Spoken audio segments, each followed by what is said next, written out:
Bonjour, alors aujourd'hui je vais essayer de vous montrer comment on peut faire une division avec une petite vidéo. Dans l'exemple que je vous propose aujourd'hui, je vais vous parler des divisions euclidiennes. Une division euclidienne, ça vient du mathématicien Euclide et c'est une division qu'avec des nombres entiers. Nous n'aurons donc pas de virgule, mais la méthode serait la même pour une division décimale, c'est-à-dire lorsqu'on continue après la virgule. Alors partons de la division euclidienne et de sa définition que vous avez ici sur la gauche. Donc c'est quoi faire une division euclidienne? Alors euclidienne, c'est quand on veut partager. Par exemple, on a des œufs et on veut les ranger dans des boîtes 12. Pour savoir combien il faudra de boîtes 12, on fera une division euclidienne. Et le reste de cette division euclidienne, ici, sera le nombre d'œufs qu'on ne peut pas ranger dans ces boîtes. Le Q, le quotient, sera le nombre de boîtes qu'il nous faut pour ranger les œufs dans des boîtes 12. Donc on a aussi une formule de ce genre. Alors le dividende, ici c'est 94, le nombre que l'on va diviser, va être égal au diviseur, le nombre par lequel on divise. Et donc le quotient c'est le Q, le nombre qu'on va trouver, le résultat de la division. Mais dans le cas d'une division euclidienne, il y aura un reste puisque on ne continue pas après la virgule. Alors pour ceux qui l'ont déjà vu, dans le cas où le reste est 0, c'est un cas particulier, on parlera de multiples et de diviseurs, on en reparlera. Attention, on a des moyens de contrôle, par exemple, le reste devra toujours être plus petit que le diviseur. C'est-à-dire ici, pour 94 divisé par 7, les restes possibles sont 0, 1, 2, 3, 4, 5 et 6. Si vous trouvez plus, c'est que votre division est mal faite. Alors, je commence par une division avec un seul chiffre, parce que ça s'appuie sur les tables de multiplication que vous connaissez parfaitement, vous les savez par cœur.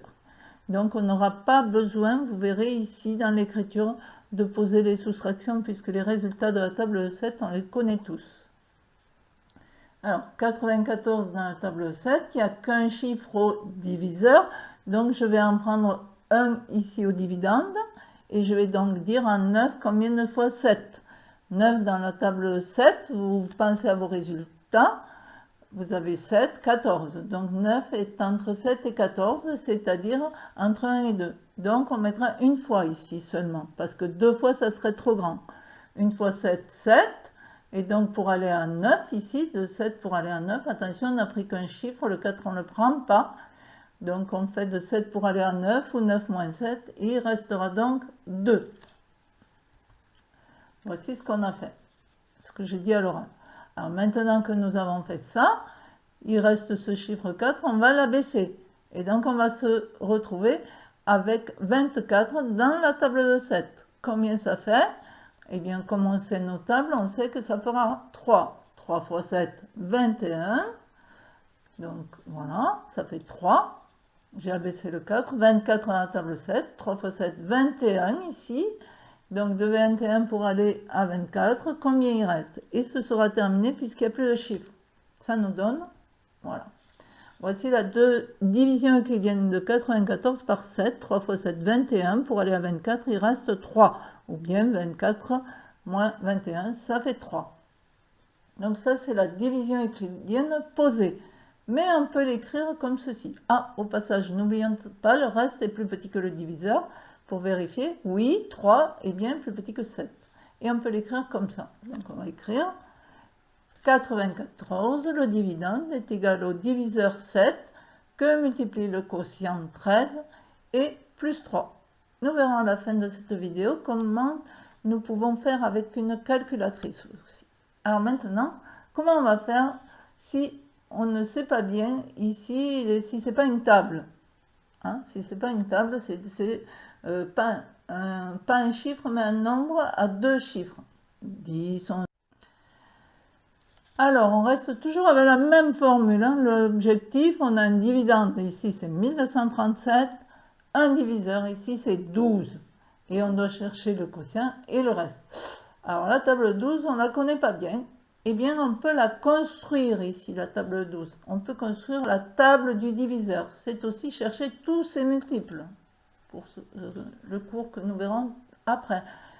Faire la table de 12, c'est chercher tous ces multiples, enfin jusqu'à 12 fois 10. Alors, on commence la table 12, mais on ne va pas très loin au départ, on va en faire que les 4 premiers, et on regardera au fur et à mesure de la division. Si c'est nécessaire, on continuera. Rappel de construction. Pour construire une table, en fait, on ajoute toujours le chiffre. Donc, on démarrera 12 fois, bien sûr, ça fait 12. Et on va ajouter 12. Qu'est-ce qu'on obtient si on ajoute 12? On obtient 24. Donc, 12 fois 2, c'est 24. Vous voyez, en fait, une division, ça se transforme ensuite d'addition et de soustraction. Pas bien compliqué. Alors, à 24, je rajoute 2, 36. On est OK? Pardon, j'ai dit je rajoute 2, il fallait dire je rajoute 12. Je ne me trompe pas cette fois, je rajoute bien 12 à 36, ça fait donc 48 et ça correspond à 12 fois 4. Alors je peux continuer jusqu'à 9, puisque c'est chiffre par chiffre, le 10 c'est pas utile.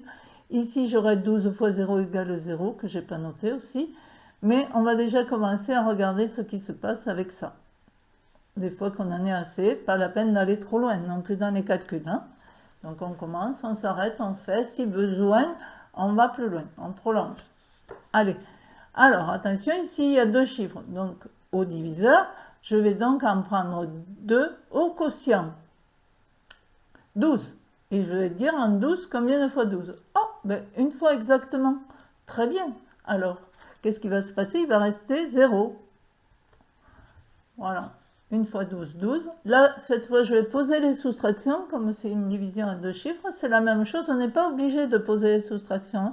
Pour ceux qui ont appris à faire 12 moins 12 dans leur tête, pas de problème. Autrement, comme vous voulez, vous continuez. Là, je les pose. Donc, 12 moins le résultat de 1 fois 12, 12, et ça fait 0. Comme tout à l'heure, j'abaisse le chiffre suivant qui est 3 ici. Et je dis 3 dans la table de 12. Ah, il n'y est pas. Parce que donc ça va être 0 fois. Il ne faut pas l'oublier, ce petit 0 là. Attention à ceux qui se sont fait piéger. Donc 0 fois 12, ben 0 bien sûr. 3 moins 0, ça fait 3. Hein, ici. Voilà. Et quand j'ai fait ça, j'abaisse le dernier chiffre, le chiffre suivant qui est 7. Voilà. Et je dis donc en 37 combien de fois 12? Ah, je vais regarder ma table, c'est bon, j'ai 36 et après 48. Mon 37 est ici, voilà, donc j'aurai 3 fois. Je vais mettre 3 fois 12, et 3 fois 12 en plus j'ai le résultat ici que j'ai obtenu par addition, rappel. Donc je ferai 3 ici, et ici, moins 36. Combien va-t-il rester? On y va. Voilà, 3 fois 12, 36, moins 37 moins 36, il reste 1. Ma division euclidienne est terminée puisque je n'ai plus de chiffres, hein, j'ai dit que des nombres entiers. Si c'était une division décimale, par contre, il faudrait mettre la virgule et continuer, on en reparlera plus tard. Donc ma division euclidienne est finie ici, je peux l'écrire maintenant sous cette forme. Vérifions, mais ça se voit très vite. 1 est bien plus petit que 12, le reste est bien plus petit que le diviseur, tout va bien. Et donc je peux l'écrire de cette façon aussi. Voilà. 1237 égale 12, le diviseur que multiplie 103. Ne pas oublier le petit 0 là.